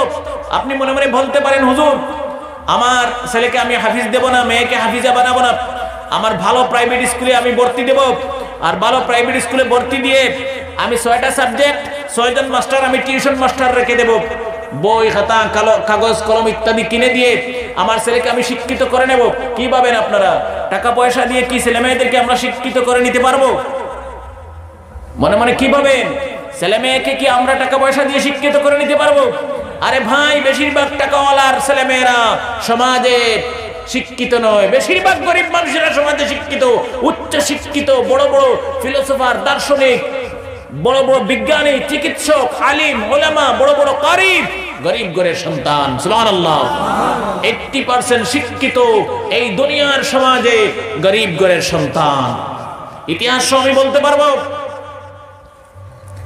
আমার ভারতের মিসাইল ম্যান যাকে বলা হয় ডক্টর এপিজে আব্দুল কালাম, কেরালার তিরুবনন্তপুরমে জন্মগ্রহণ করেছেন। ওনার বাবা লাখপতি ছিলেন না, কোটিপতি ছিলেন না, শতপতি ছিলেন। সুবহানাল্লাহ। ভাঙ্গা বাঁশের ঘর বেড়া ছিল। যুবক ভাইয়েরা, এপিজে আব্দুল কালামের পিতা কোন ডক্টর ছিলেন না, কোন ইঞ্জিনিয়ার ছিলেন না, কোন বিজনেসম্যান ছিলেন না, টাকা পয়সা ছিল না। এই বরাক নদীর মতো ছোট্ট নদীতে মাঝির কাজ করতেন। কি মনে মনে ভাবেন? সারাদিন মাঝির কাজ করে অফার থেকে অফারও মানুষ পার করিয়া 500 টাকার মুখ দেখা যাইব নি কিতাবা বই? হ্যাঁ, এখন তো 5 টাকা মনে হয় বাড়া। আমি খবরের কথা কইয়া 1935-40 25 ইংরেজির কথা, তখন তো আনার হিসাব আছিল, এই বছরে বেড়ায় 500 টাকা মিলাইতে পারতো না, এই লেভেলের মানুষ আছিল। যুবক ভাইয়েরা, আপনারা নাম শুনেছেন হিটলার, নাম শুনেছেন অ্যারিস্টটল, প্লুটো, মুসোলিনি। দুনিয়ায় বড় বড় দার্শনিক হয়েছেন। কেউ ছিলেন বাজারে বসে বসে জুতা সেলাই করতেন, জুতা পলিশ করতেন। এখন কোন বাজারে, বদরপুর বাজারে বা খালেন বাজারে বইয়া যে জুতা পলিশ করে, আমি খাজরে ছোট মনে করি না, সব কাজই বড়। কিতাব বুঝেন জুতা পলিশ করা বাইয়ে 1000 টাকা দেখতে পারবো এখন কোন যুগ এত ডিজিটাল যুগ জুতা যে পলিশ করে আর সেলাই করে 1000 টাকা জমাই দিতে পারবো নি সারা রোজে আমার মনে হয় না যুবক ভাইয়েরা এর মধ্যে একজন আমি নাম বলবো না লম্বা হবে সংক্ষেপে বলছি খবরের কাগজ নিউজ পেপার মানুষের ঘরে ঘরে নিয়ে দিতেন আজ দুনিয়ার সবচেয়ে বড় দার্শনিক হয়েছেন ফিলোসফার হয়েছেন কিয়ামত পর্যন্ত পৃথিবীর মানুষ এদেরকে মনে রাখবে গরিব ঘরের সন্তান কত দূরে গিয়া কিতা করতা আমার বরাক বেলিদ কই না কইবা কিতা হুজুর Meghalaya science and technology university শুনুননি আপনার আর কিনারো হ্যাঁ এখানে ভাইস চ্যান্সেলর কে ডক্টর হযরত মাওলানা মাহবুবুল হক সাহেব দামাত বরকাতুহুম আল্লাহ পাকে হায়াত তয়্যিবা নসিব করুক জিরো আমিন এত মহান বুজুর্গ মুসলমানের একটা গৌরব মুসলমানের একটা গৌরব দিল শান্তি হয়ে যায় মুসলমানের ছেলে যখন শুনি ডক্টর হয়েছে ইঞ্জিনিয়ার হয়েছে ব্যারিস্টার হয়েছে বিএ পাস করেছে আল্লাহর কসম করে বলছি কলিজা ঠান্ডা হয়ে যায় মাত্র 2 টাকা নিয়ে আল্লাহর বান্দা মেঘালয় সায়েন্স এন্ড টেকনোলজি ইউনিভার্সিটির ভাইস চ্যান্সেলর ডক্টর মাহবুবুল হক সাহেব আল্লাহ পাকের একজন আলিম মানুষ 2 টাকা নিয়ে বাড়ি থেকে মায়ের কাছ থেকে বিদায় নিয়ে চলে গেছেন আজকে লক্ষ লক্ষ টাকার মালিক সুবহানাল্লাহ সমস্ত পৃথিবী ব্যাপী মানুষ চিনে মেঘালয় সায়েন্স এন্ড টেকনোলজি ইউনিভার্সিটিকে মাহবুবুল হক সাহেবকে দুনিয়ার মানুষ চিনে সুবহানাল্লাহ ওনার বড় ভাই ছিলেন পাতারকান্দি কলেজের ফাউন্ডেশন তিনি দিয়েছেন স্থাপনা তিনি করেছেন কমরুল হক সাহেব আপনার নাম শুনেছেন কমরুল হক প্রফেসর এত সুন্দর একটি কলেজ তৈরি করে দুর্ঘটনায় মালিডোহরে তিনি মৃত্যুবরণ করেছেন মনে হয় 2000 ইংরেজি অথবা 2001 কিংবা তো 1999 আমি ভুলে গিয়েছি আমার নানা বাড়ি সেখানে পাতারকান্দিতে ওনার বাড়ির একদম পাশেই মাহবুবুল হক সাহেবের কমরুল হক সাহেবের বাড়ির কিনারে আরে ভাই ইচ্ছা করলে মানুষ সব কিছু করতে পারে আপনি চেষ্টা করেন আপনি ভাববেন হুজুর আমার তো টাকা নেই আমি ঠেলাওয়ালা রিকশাওয়ালা গরিব মানুষ দিনমজুর রুজি কাজ করে খাই আমার ছেলেকে ডক্টর ইঞ্জিনিয়ার কি করে বানাবো আপনি শুধু চেষ্টা করেন আল্লাহ পাক কবুল করবেন যুবক ভাইয়েরা গরিব মানুষ আমার কথায় কষ্ট পাবেন না গরিব মানুষ সুদ খায় না গরিব মানুষ ঘুষ খায় না গরিব মানুষ ঠকঠকামি কম করে গরিব মানুষ দালালি করে না অনেক জনের জায়গা বিক্রি হইতো গরিব বেটায় গিয়ে দালালি করবো নি হ্যাঁ কিতাব ওজন করবো নি জমিনও আইল টেলে ঢেলি বাড়ির আইল টেলে ঢেলি গরিব বেটায় করবো নি এ চিন্তা করে দেখবো আমার বিকাল সকালে খাইলে বিকাল কুল খাইবার নাই পিছনে লাঠি লিয়া বেকআপ দেনেওয়ালা গদানিয়া আমার পিছনে খাড়া ওরাও নাই আমি অত জয় জামেলাত নাই আনতাম খাইতাম ঘুমাইতাম শর্টকাট হিসাব যুবক ভাইয়েরা গরিব মানুষের খাদ্য বেশি হক হালাল খাদ্য তাকে বাবা মা হালাল খাদ্য খান আর ছেলে মেয়েকে হালাল খাদ্য দেন হালাল খাদ্য দিলে পরে আল্লাহ পাক ছেলেদেরকে ইলমে দুনি দান করে দেন সুতরাং যুবক ভাইয়েরা আমি সেই কথা বলতেছি চেষ্টা করেন ছেলেটা আলিম হবে হাফিজ হবে তারপরে ডাক্তার বানান ইঞ্জিনিয়ার বানান কোনো সমস্যা নেই সমাজে শান্তি আসবে প্রতিটি ঘরে ঘরে যদি একজন আলিম হয়ে যায় আপনারা গ্রামে কত পরিবার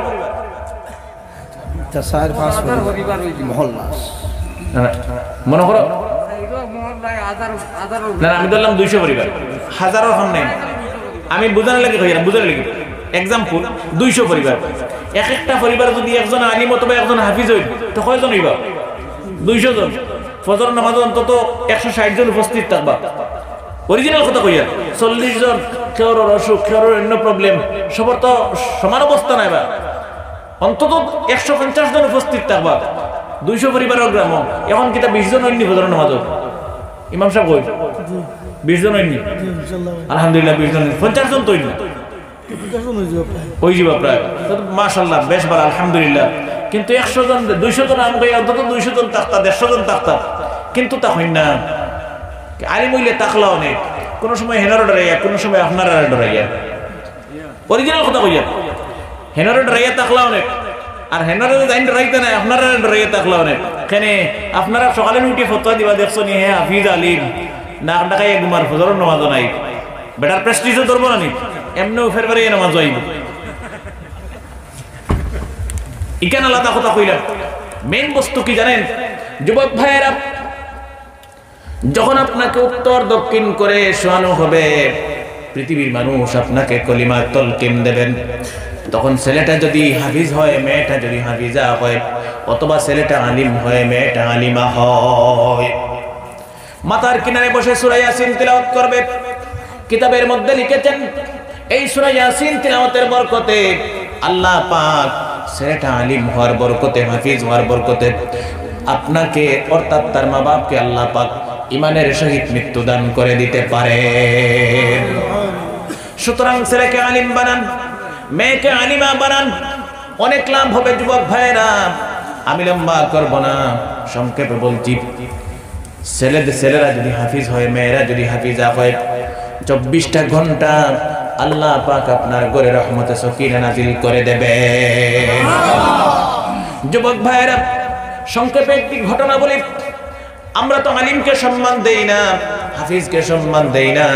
3 নম্বরে নবীজি বলেছেন ছেলেকে আলিম বানাতে পারো নাই, মেয়েকে আলিমা বানাতে পারো নাই। 3 নম্বরে নবীজি বলেছেন আও মুস্তামিআন, আমি 1 নম্বর নিজে আলিম হতে পারলাম না, ছেলেকে মেয়েকে আলিমা বানাতে পারলাম না। এবার নবীজি 3 নম্বর সুযোগ দিয়েছেন কি? নবীজি বলছেন উলামায়ে কেরামের মজলিসে বসো, তাফসীরের মজলিসে বসো, ওয়াজের মজলিসে বসো, উলামায়ে কেরাম আলিমগণ যা বলবেন মন দিয়ে শুনো, কান পেতে শুনো, আর একটি একটি করে আমল করতে থাকো। কিয়ামতের দিন আলিমদের সাথে জান্নাতে চলে যাবে। এইটা তো আমরা অন্তত পারবো, এইটা করতে টাকাও লাগে না, পয়সাও লাগে না। আমরা আলিমদের মজলিসে বসবো আর আলিমদের কথা শুনবো আর আমল করব। নবীজি বলেছেন আলিমদের মজলিসে আপনারা এসেছেন, কি জন্য এসেছেন, বসবেন কি জন্য বসবেন? নবীজি বলছেন ফা ইন্নাল্লাহ তাআলা ইউহয়িল কলবাল মাইয়িতা বিনূরিল হিকমাতি কামা ইউহয়িল আরযাল মাইতাতা বিবাইল মাতার। বর্তমানে শুকনার সময় সমস্ত পৃথিবীর জমিন ফেটে গিয়েছে, বড় বড় ফাটল ধরেছে জমিনের মধ্যে। বর্ষার দিনে এই অন বইতে পারবানি, রবাইদি গাড়ি দৌড়াইতে পারবানি, এখন বাজার গাড়ি দৌড়ানিও যাইব। এই জমিনটারে বিজয়া তরতাজা করে খেদে। আমরা কোনো ডক্টর, সরকার, কোনো আলিম ওলামা খেদেইনি না। আল্লাহ পাক আকাশ থেকে রহমতের বৃষ্টি দিয়ে শুকনা মরা জমিনকে তরতাজা করে দেন। নবীজি বলেছেন আলিম হলে আমার মজলিসে বসবেন, আসবেন, দোয়া নেবেন, আপনার মরা কলকে জমিন যেভাবে আল্লাহ পাক বৃষ্টি দিয়ে জীবিত করে তরতাজা করে দেন, আলিম হলে আমার কথা দ্বারা আল্লাহ পাক আপনার মরা অন্তরকে জীবিত করে দেবে। সুতরাং নবীজি বলেছেন আলিম হলে আমার মজলিসে বসবেন। 3 নম্বরও পারলেন না, আলিম হলে আমার মজলিসে বসেন নাই। 4 নম্বর সুযোগ দিয়েছেন, নবীজি বলেছেন আও মুহিব্বান, আলিমদেরকে মহব্বত করো, হুজুরদেরকে মহব্বত করো, মাদ্রাসায় পড়াশোনা করে যে ছাত্রছাত্রী তাকে মহব্বত করো, ভালোবাসো, মসজিদের ইমাম সাহেবকে মহব্বত করো, ভালোবাসো। যদি মহব্বত করো, ভালোবাসো, কিয়ামতের দিন এর বরকতে আল্লাহ পাক জান্নাতের ফয়সালা করে দেবেন। একটি কথা ভালো করে মনে রাখবেন যুবক ভাইয়েরা, সমস্ত জীবন আলিম ওলামার খিদমত করবেন, হাফিজের খিদমত করবেন, ইমাম সাহেবদের খিদমত করবেন, সেবা করবেন। আপনারা বলতে পারেন হুজুর আমি খিদমত করব কিভাবে? খিদমতের অর্থ এই না যে আমি শুধুমাত্র তাই যেটা কইবা ওটা শুনবো, পাওয়ার টিফিয়ে তুমি, তার নাম খিদমত না। প্রয়োজন হয় মা বাপরে এইভাবে দিবা, মা বাপরে এইভাবে খিদমত করবার সমস্যা নাই। আলিম ওলামার খিদমত অর্থ কি আমরা সংক্ষেপে আমি বুঝাই দিই। আল্লাহ পাক বলেছেন আলিমের সাথে, হাফিজের সাথে, মাদ্রাসার হুজুরের সাথে, কোন তুলাবার সাথে অথবা মসজিদের ইমাম সাহেবের সাথে যখন কথা বলবেন, আল্লাহ পাক কোরআনে কারিমে বলেছেন আলিমের কথার সাথে তোমার কথার আওয়াজ যাতে জীবনে বড় না হয়।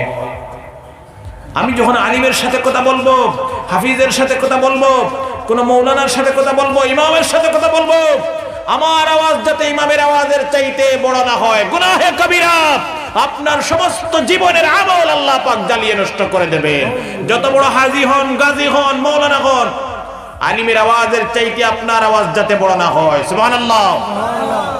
আল্লাহ পাক যেন আমল করার তৌফিক দিন, বলি আমিন। এই কথা বলেই আমার আলোচনা শেষ করব।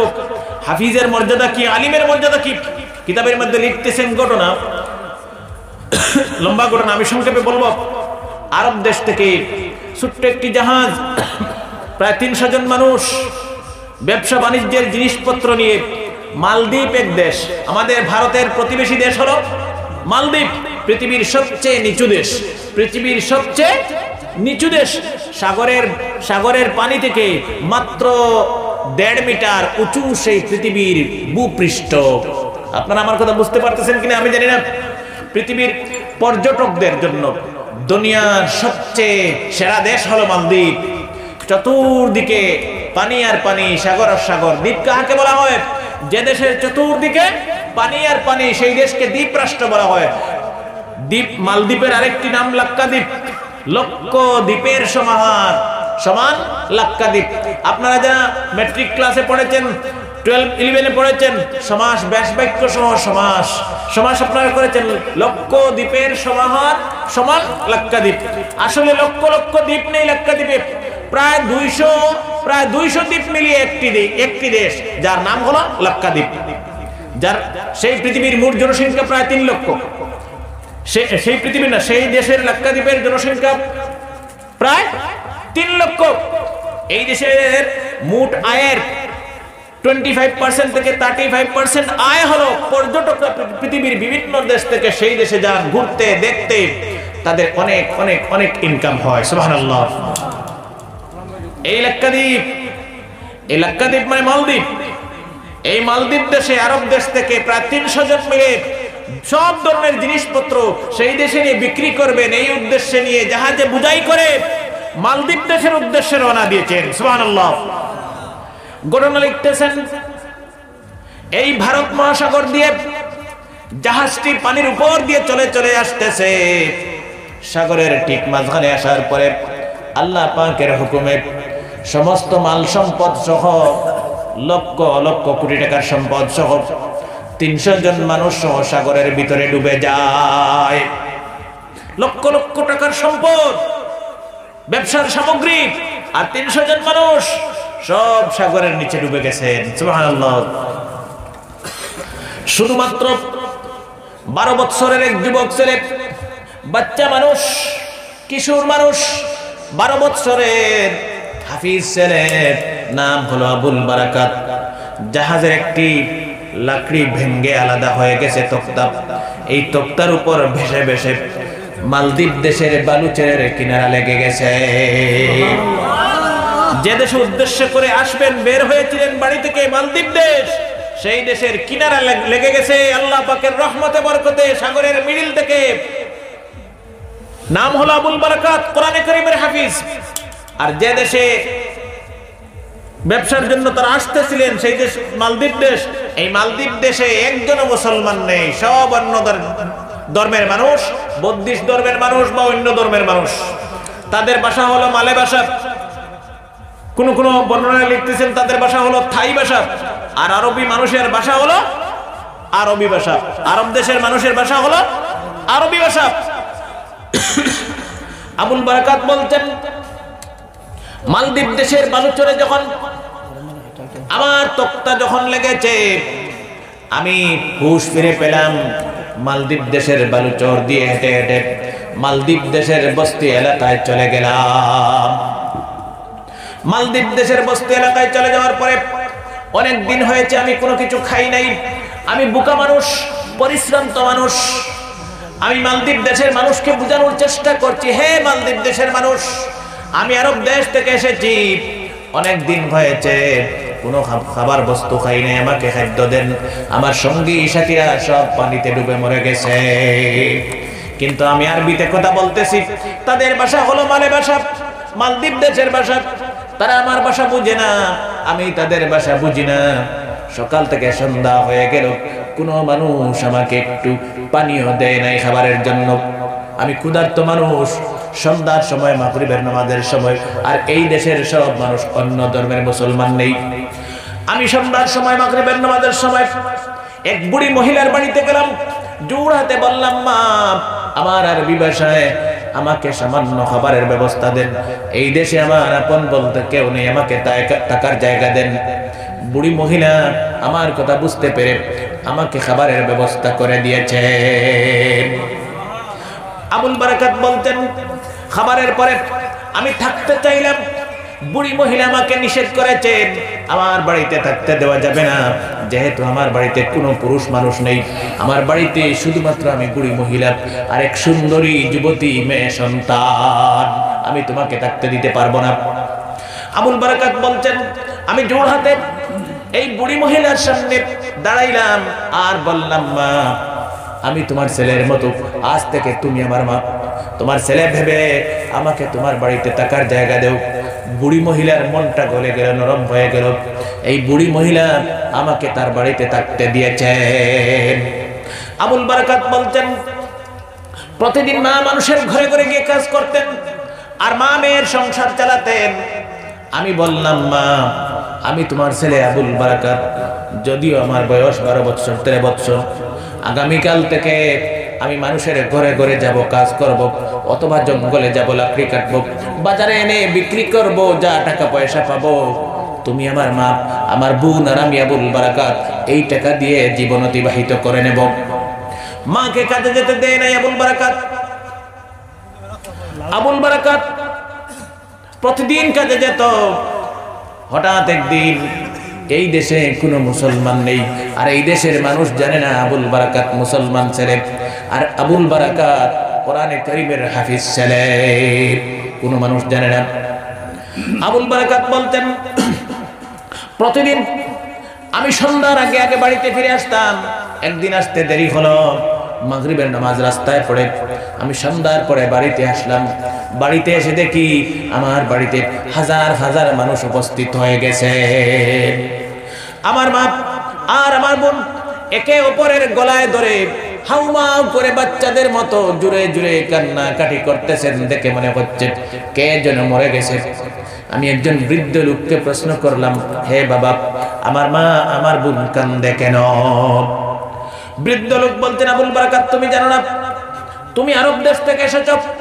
আমাদের দেশের সিস্টেম হলো, আমাদের দেশ দ্বীপ দেশ, চতুর্দিকে সাগর মহাসাগর, মধ্যখানে আমাদের মালদ্বীপ দেশ। এই মালদ্বীপ দেশে প্রতি বছরে কি তারিখে রাত্রিবেলা গভীর রাতে প্রায় 12টার সময় সমুদ্রের ভিতর থেকে একটি দেওদানব উঠে আসে, জিন্নাত ভূত প্রেত উঠে আসে আর সমস্ত মালদ্বীপ দেশের তাণ্ডব চালায়। মানুষের ঘর বাড়ি ভেঙে ফেলে, হাজার হাজার মানুষ মেরে ফেলে, গাছপালা বৃক্ষ তরুলতা পশু পক্ষী মেরে ফেলে। অনেক বছর থেকে, যুগ যুগ থেকে এই প্রথা চলে আসছে। একজন পণ্ডিতের কথায়, কবিরাজের কথায়, মালদ্বীপ দেশের বাদশা সমুদ্রের পারে মন্দির তৈরি করেছেন। একটা পণ্ডিতে শিখিয়ে দিছে, কবিরাজের তাবিজ খবর যারা করে, পৃথিবীর এমন কোন পণ্ডিত, এমন কোন খেও নাই এই জিনটার, এই দৈত্য দানবটার মোকাবিলা করতে পারে। পৃথিবীতে এমন কোন শক্তি নাই। সুবহানাল্লাহ। একজন পণ্ডিত শিখিয়ে দিছে, হে মালদ্বীপ দেশের বাদশা, আপনি যদি মালদ্বীপ দেশের চতুর্দিকে উঁচা উঁচা করে বাউন্ডারি দেওয়াল দেন, আর বাউন্ডারি দেওয়ালের বাইরে যদি একটি মন্দির তৈরি করেন, আর এই দেশে যত সুন্দরী মেয়ে আছে প্রতি বছর লটারির মাধ্যমে মেয়েরার নাম লিখে, যার নাম লটারিতে আসবে সেই মেয়েটাকে নববধূর মতো সাজাইয়া, পুত্রবধূর মতো সাজাইয়া মন্দিরের মধ্যে রাখা হয় সন্ধ্যার পরে, মাগরিবের নামাজের পরে। তাহলে রাত কি হয় সেখানে কেউ জানে না। পরের দিন সকালবেলা এই মেয়েটাকে মৃত অবস্থায়, মরা লাশ এনে অন্তিম সংস্কার করে দেন। এই অবস্থায় প্রতি বছর একই তারিখে, একই সময়ে, একই ডেটে যদি একটা মেয়েকে, সুন্দরী মেয়েকে, যুবতী মেয়েকে, অবিবাহিত মেয়েকে এই জায়গায় রাখা হয়, মালদ্বীপ দেশের মানুষ নিরাপদে ঘুমাতে পারবে। নইলে তার তাণ্ডবের জ্বালায়, তার যন্ত্রণায় এই দেশের মানুষ শান্তিতে ঘুমাতে পারেন না। আবুল বারাকাত বলছে, বুঝলাম সমস্ত ব্যাপার, তাহলে আমার মা বোন কান্দে কেন? এই বৃদ্ধ লোক বলতেন, আবুল বারাকাত তুমি জানো না, এই বছর লটারির মাধ্যমে যে মেয়েটার নাম এসেছে এই মেয়েটা আর কেউ না, এই বাড়ির তোমার যুবতী বোন। এর কারণে মামে খান্দিতরা একটু করে পুলিশ বাহিনী এই বাদশার রাজা আয়া মেয়েরে ফালকে তুলবা, মন্দিরে নিয়ে রাখবা। ও তো আর মায়ে মেয়েরে ফাইতো না, আর মেয়েও মারে ফাইতো না, মেয়েটা মারা যাইব। আবুল বারাকাত বলছেন, আমি যেই মাত্র শুনলাম আমার বোনকে নববধূর মতো সাজাইয়া পালকিতে করে পুলিশ বাহিনী নিয়ে চলে যাবেন, আমি লাফ মেরে ঘরের ভিতরে গেলাম, মায়ের কিনারে গেলাম, আর জোর হাতে মাকে বলতেছি, মা আমার বোনকে গোপন করে দেন, লুকিয়ে দেন। আমি আবুল বারাকাত, কিশোর ছেলে, 12 বছরের, দাড়ি নেই, মুছ নেই, আমাকে মেয়ের মতো কন্যার মতো সাজিয়ে দেন। আবুল বারাকাত বলছেন, আমি জীবিত থাকতে আমার বোনকে যেতে দেব না, মা আমাকে দেন। বুড়ি মহিলা বলছেন, না বাবা না, আমি তোমাকে বিপদের মুখে ঠেলে দিতে পারি না। আপনার আমার মা হইলে হইলে আমার গু বাসি হগু দিলে, এগুলো তো আমার পেটের উপর নাই, হগু দিলে অবস্থা আরো না। হ্যাঁ, কিন্তু এই বুড়ি মহিলা বলছেন, না আমি তোমাকে বিপদের মুখে ঠেলে দিতে পারি না, কখনো হতে পারে না।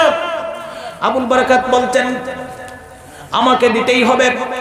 মা বলছেন, না তোমাকে দেওয়া যাবে না। অনেক কষ্টের পর মা রাজি হলেন।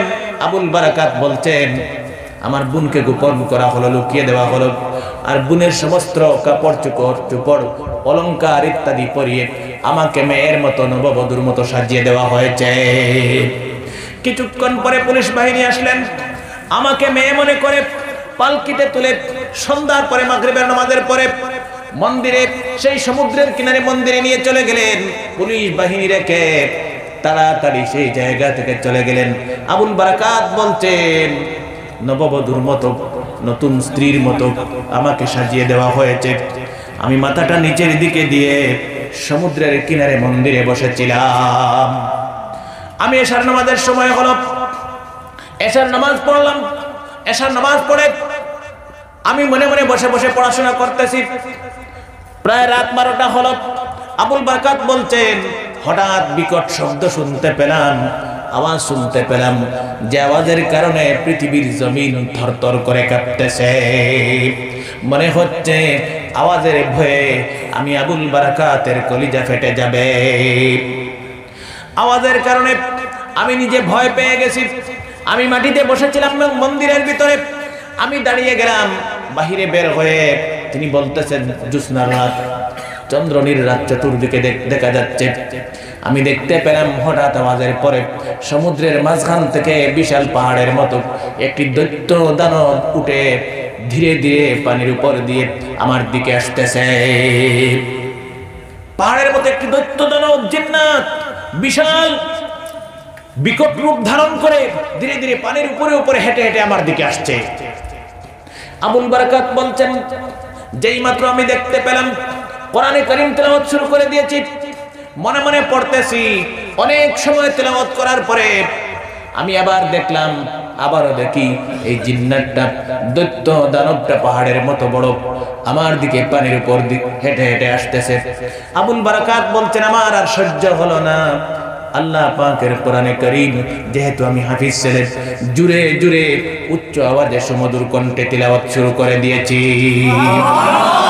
যখন তিনি বলছেন কোরআনে কারীম জুড়ে জুড়ে তিলাওয়াত শুরু করে দিয়েছি, কিছু সময় তিলাওয়াত করার পরে আবুল বারাকাত বলছেন, আবার চেয়ে দেখলাম, বারবার চেষ্টা করছে দৈত্য দানবটি আমার দিকে আসবে, কিন্তু দেখে মনে হচ্ছে পানির নিচ থেকে হাতি যেভাবে পায়ে বেড়ি দেওয়া হয়, ওই দৈত্য দানবটাকে কে যেন বেড়ি দিয়ে বেঁধে দিয়েছে।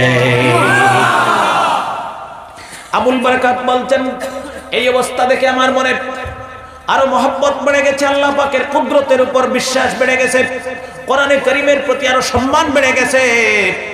আমি আরো মহব্বতের সহিত, আরো জজবার সহিত, আর জালালিয়াতের সহিত আল্লাহ পাকের কুদরতের উপর বিশ্বাস রেখে আবুল বারাকাত বলছেন, তিলাওয়াত আরো শুরু করে দিয়েছি। তিলাওয়াত শুরু চলতেছে, কন্টিনিউ চলতেছে। তাহাজ্জুদের সময় হলো, আমি দেখতে পেলাম ওই দৈত্য দানবটি পিছনের দিকে পিছপা হয়ে হয়ে ব্যাক সাইডে ধীরে ধীরে চলে যাচ্ছে। ঘোরার মতো সময় নেই, পিছপা হয়ে হয়ে পিছনের দিকে যান, ব্যাক গিয়ার মারে, মুখ সামনে দিক, করাটি মারে, যেটা আমরা কই, মারি মারি ধীরে ধীরে পিছনের দিকে যায়। আবুল বারাকাত বলছেন, আমি দেখতেছি আর তিলাওয়াত করতেছি, হঠাৎ তাহাজ্জুদের সময় হলো, সমুদ্রের পানির যে জায়গা থেকে উঠেছিল সেই জায়গার মধ্যে আল্লাহ পাকের কুদরতের বরকতে ডুবে গেছে। আবুল বারাকাত বলতেন, পৃথিবীতে এমন কোন শক্তি নেই এই দৈত্য দানবের মোকাবেলা করতে পারে, তছনছ করে ভেঙ্গে চুরমার করে চলে যায়। সকালবেলা পুলিশ বাহিনী আসলেন, মেয়েটার লাশ নেবেন, দাফন করবেন, জ্বালাবেন তাদের ধর্ম মতো। কিন্তু পুলিশ বাহিনী এসে দেখলেন ছোট্ট মোট্ট হাফিজে কোরআনে কারীমের হাফিজ বসে বসে সূরা ইয়াসিন তিলাওয়াত করতেছে। ধমক দিয়ে বলতেন পুলিশ বাহিনী, হে যুবক ছেলে, মেয়েটা কোথায়, লাশ কোথায়? কোন জানেন মেয়ের লাশ কইলে হে কিটা দেয়া ওই বলেন কিচ্ছু করার আছে। আবুল বারাকাত বলতে, মেয়ে কি, লাশ কে, মেয়েকে? আমি তো কিছুই বুঝতে পারলাম না। পুলিশ বাহিনী বলতেন, তুমি তো জীবিত থাকার কথা না, এই মেয়েটা কোথায়, তাড়াতাড়ি বের করে দেন। পুলিশ বাহিনী হ্যান্ডকাপ লাগাইয়া আবুল বারাকাতকে মালদ্বীপ দেশের বাদশার সামনে নিলেন। মালদ্বীপ দেশের বাদশা বলতেছেন, তুমি কে? আবুল বারাকাত বলতে, গতকাল যে মেয়েটাকে নেওয়ার কথা ছিল এই জায়গায়, আমি মেয়েটার ভাই আবুল বারাকাত।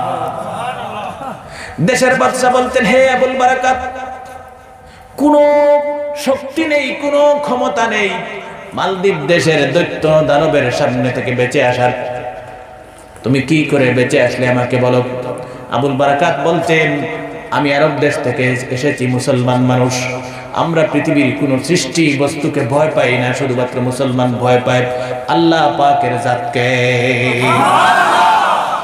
আমি কোরআনে আল্লাহ পাকের, আমাদের ধর্মের নাম হলো মুসলমান ধর্ম, আমাদের নবীর নাম হলো মুহাম্মদুর রাসূলুল্লাহ সাল্লাল্লাহু আলাইহি ওয়াসাল্লাম। আল্লাহ পাক নবীজির উপর কোরআনে কারীম নাযিল করেছেন। এই কোরআনে কারীমের হাফিজ আমি কণ্ঠস্থ করেছি, আর এই কোরআনে কারীম তেলাওয়াত করেছি এই জায়গায় দাঁড়িয়ে দাঁড়িয়ে সমস্ত রাত। কোরআনে কারীমের তিলাওয়াতের বরকতে, আমি হাফিজ হওয়ার বরকতে আল্লাহ পাক দৈত্য দানবের সামনে থেকে আমাকে জীবিত অবস্থায় রক্ষা করে আপনার সামনে ফিরে এনেছেন। বাদশা কোনো মতে বিশ্বাস করতে পারে নাই। পুলিশ বাহিনীকে বলছে, যাও তার বোনকে আনো, তার মাকে আনো। মাকে আনা হলো, বোনকে আনা হলো। দেখা গেল সত্যি সত্যি বোন এখনো জীবিত, আবুল বারাকাত জীবিত। মনে মনে ভাবছে যে আবুল বারাকাত ফাঁকিবাজি দান্দাবাজি করে, বোন মনে হয় নাই আর হুদাও দিয়ে অনেক বিজালামি করেন। আর নিয়ে দেখা যায় বোন যেরকম আছে এরকম আছে, মাও যেরকম আছে ওরকম আছে। সুবহানাল্লাহ। বাদশা বলতেছে, আবুল বারাকাত, আমি ভালো করে বিশ্বাস করতে পারতেছি না, দুনিয়ায় এমন কোন শক্তি নেই, সমস্ত পৃথিবীতে আমি খোঁজ খবর নিয়েছি, তালাশ করেছি, আমাদের দেশের দৈত্য দানবের মোকাবেলা করতে পারে। তুমি কোন জাদু দিয়ে মোকাবেলা করেছো আমি জানি না। বাদশা বলতেছে, হে আবুল বারাকাত, তোমার সাথে আমার চুক্তি হোক। চুক্তি, লিখিত স্বাক্ষর, এগ্রিমেন্ট বলা বুঝুন তো, এগ্রিমেন্ট। আবুল বারাকাত বলছে, কি এগ্রিমেন্ট? বাদশা বলছে, মালদ্বীপ দেশের আগামী বছর 1 তারিখে এই দিন আবার দৈত্য দানবটি সমুদ্র থেকে উঠে আসবে, তোমাকে আবার নববধূর মতো সাজাইয়া, নতুন স্ত্রীর মতো সাজাইয়া এই মালদ্বীপ দেশের সমুদ্রের কিনারে মন্দিরে রাখা হবে। তুমি যদি মুসলমান মানুষ, তোমার আল্লাহ পাকের উপর এত বিশ্বাস, কোরআনে কারীমের উপর এত বিশ্বাস, এত বরকত, এত আজিম শান, তুমি হাফিজ মানুষ, তোমার হাফিজ হওয়ার বরকতে, কোরআনে কারীম তিলাওয়াতের বরকতে আগামী বছর যদি এই জায়গা থেকে তোমার আল্লাহ পাক তোমাকে জীবিত ফিরিয়ে আনতে পারেন, আমি মালদ্বীপ দেশের বাদশা লিখিতভাবে কথা দিলাম, আমি সহ গোটা দেশের মানুষ কলিমা পড়ে মুসলমান হয়ে যাব। আল্লাহর কসম করে বলতে যুবক ভাইয়েরা, নবীজির কোন সাহাবী মালদ্বীপ দেশে কলিমার দাওয়াত নিয়ে যান নাই। আল্লাহ পাকের কুদরতের উপর বিশ্বাস করে আর হাফিজ হওয়ার বরকতে, কোরআনে কারীমের ইজ্জতে আর বরকতে আবুল বারাকাত বলছেন, মালদ্বীপ দেশের বাদশার চ্যালেঞ্জকে আমি আবুল বারাকাত 12 বছরের ছেলে হাসি মুখে গ্রহণ করে নিলাম। আগামী বছর সেই সময় আসলো, আবুল বারাকাত বলছেন, আমাকে সন্ধ্যার পরে নববধূর মতো সাজাইয়া, নতুন স্ত্রীর মতো সাজাইয়া পালকিতে করে পুলিশ বাহিনী সেই মন্দিরে রেখে চলে গেল। আমি গত বছর গত বছর দৈত্য দানবটি দেখার পরে তিলাওয়াত শুরু করেছিলাম। এইবার যেই মাত্র পুলিশ বাহিনী আমাকে রেখে চলে গেছে, আমি বসে বসে আল্লাহ পাকের কোরআনে কারীম তিলাওয়াত শুরু করে দিয়েছি। আবুল বারাকাত বলতেন, এরপরে এশার নামাজের সময় আসলো, এশার নামাজ পড়লাম, আবার কখনো বসে বসে, কখনো দাঁড়িয়ে দাঁড়িয়ে, কখনো সমুদ্রের পার দিয়ে হেঁটে হেঁটে আমার আল্লাহ পাকের আজিম কোরআনে কারীম তেলাওয়াত করতেছি। আবুল বারাকাত বলতেন, এই দৈত্য দানবটির সমুদ্রের পানির নিচ থেকে উঠার সময় হলো, আমার কন্টিনিউ তিলাওয়াত চলছে। এইবার মাথা তুলতে পারে নাই, তাহাজ্জুদের সময় হলো, সারা রাত চলে গেল। আবুল বারাকাত বলছেন, আমার তিলাওয়াতের বরকতে, আমি হাফিজের তিলাওয়াতের বরকতে যুগ যুগ শত শত বৎসর ধরে এই প্রথা চলে আসছে এই দেশে। এইবার তিলাওয়াতের বরকতে দৈত্য দানবটি মাথা পর্যন্ত পানির নিচ থেকে তুলতে পারে না। আবুল বারাকাত বলছেন, আমার মাত্র 2 বছর 2 রাত্রে তিলাওয়াতের বরকতে যুগ যুগ ধরে যে সিস্টেম চলে আসছে, চিরদিনের জন্য, কিয়ামতের জন্য আল্লাহ পাক বন্ধ করে দিয়েছে। যুবক ভাইরা, সকাল হলো, এদিকে আবুল বারাকাত সমুদ্রের পারে মন্দিরের ভিতরে সারা রাত বাদশাহ রাজমহলে ঘুম নেই। বাদশাহ রুম থেকে আরেক রুমে যায়, আরেক রুম থেকে আরেক রুমে যায়। বাদশাহ কখনো বাহিরে যায়, কখনো ঘরে যায়। বাদশাহ চিন্তা করতেছে, না জানি হয়তো আবুল বারাকাত মরে গেছে। আবুল বারাকাত কি জীবিত ফিরে আসতে পারবে? যদি মরে যায়, বাদশাহ মনে মনে দুঃখ প্রকাশ করছে, আমার চ্যালেঞ্জের কারণে সুন্দর ফুটফুটো 12 বছরের কিশোর সন্তান মারা যাবে। সে নিজেকে অপরাধী মনে করতেছে, কিন্তু জানে না আবুল বারাকাত জীবিত ফিরে আসবে। সুবহানাল্লাহ, এই কথা জানে না। বাদশা বিশ্বাস করে না যে হাসাও হে জীবিত ফিরিয়েই দিব। যুবক ভাইয়েরা, সকাল হলো, সারা রাত বাদশা ঘুমায় নাই। সকাল হলো, পুলিশ বাহিনী চলে গেলেন, আবুল বারাকাত জীবিত। ফজরের নামাজ পড়ে আবুল বারাকাত সূরা ইয়াসিন তিলাওয়াত করতেছেন। যুবক ভাইয়েরা, আবুল বারাকাতকে পুলিশ বাহিনী সাথে করে নিয়ে চলে আসছেন দূর থেকে। এখনো রাজমহলে আবুল বারাকাত যান নাই। দূর থেকে আবুল বারাকাতকে মালদ্বীপ দেশের বাদশা দেখতে পেয়েছে। চিৎকার মেরে মালদ্বীপ দেশের বাদশা বলতেছে, আবুল বারাকাত, আর সহ্য করতে পারলাম না, আবার আর বরদাস্ত হয় না। আমি মালদ্বীপ দেশের বাদশা, মুখে আর বুকে পড়ে নিলাম, লা ইলাহা ইল্লাল্লাহু মুহাম্মাদুর রাসূলুল্লাহ। এই বলে মালদ্বীপ দেশের বাদশা মুসলমান হয়ে গেছে। আর বাদশা যখন মুসলমান হলো, সঙ্গে সঙ্গে বাদশা লিখিত আকারে নোটিশ জারি করে দিয়েছে সমস্ত দেশের মানুষের জন্য, যদি বাঁচতে চাও, প্রাণে বাঁচতে চাও, ঘর বাড়ি রক্ষা পেতে চাও, বাঁচাতে চাও, তাহলে আমি মালদ্বীপ দেশের বাদশা কলিমা পড়ে মুসলমান হয়ে গেছি, তোমরাও কলিমা পড়ে যে যেখানে আসো, আমার আদেশ হলো মুসলমান হয়ে যাও। কিতাবের মধ্যে লিখতেছেন আমার ভাইয়েরা, ইতিহাসের পাতায় মালদ্বীপ দেশে শুধুমাত্র এক হাফিজে কোরআনের বরকতে, কোরআনে কারীমের হাফিজ সাহেবের বরকতে একদিনে ৮০,০০০ মানুষ কলিমা পড়ে মুসলমান হয়ে গেলে। ধীরে ধীরে 2-3 বছরের ভিতরে সমস্ত মালদ্বীপ দেশে 100% মানুষ মুসলমান হয়ে গেছে। 100% মানুষ মুসলমান। এটা ইজ্জত কোরআনে কারীমের হাফিজের। সুতরাং আমি অনুরোধ করবো, আলিমদের, হাফিজদের, ইমামদের সম্মান করবেন। আপনার পরিবারে, স্বাস্থ্যে, রুজিতে আল্লাহ পাক বরকত দেবেন। আল্লাহ পাক যেন কবুল করেন, বলি আমিন।